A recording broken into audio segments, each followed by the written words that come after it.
është një ditë e juaja dashur qytetar, një ditë në të cilën përballemi me hajdutët dhe armiqt më të egër të kombit shqiptar, le të mbushim ne rrugët dhe sheshet e Tiranës në kryengritjen tonë paqësore për të ecur të sigurt drejt qëllimit tonë, përmbysjes këtij regjimi, rikthimit votës lirë dhe fitores opozitës. Faleminderit. Zoti Berisha, ju mbani sot protestën e 8 kombëtare, një protestë që vjen edhe pas zhvillimeve të fundit nga Brukseli.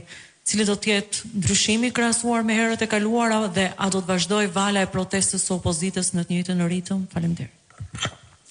Vala e protestave të opozitës nuk ndalet kurrë gjën realizimin e qëndrimit. Shpallja jonë se jemi në kilometrin e fundit shënon gjithashtu detyrimin ton për ta përshkuar me çdo shkëmbim dhe me çdo kush këtë kilometër gjën fitore. Dhe siç e shihni, ky raport që dallon si nata me ditën me raportin e një viti më parë, dëshmon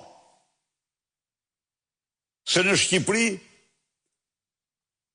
armiq kryesor, në të vërtetë, problem kryesor për korrupsionin është për integrimin, është Edi Rama, si krye organizatës kriminale, qeveritarët e tij, parlamenti, është Lubi Balluku, që ka marrë të gjithë frenat në dorë, janë këta hajdut, të cilët më absolute nuk duan kur integrimin, por duan vjedhjen dhe pasurimin e tyre me vjedhjet e fondeve dhe pasurive publike të shqiptarëve.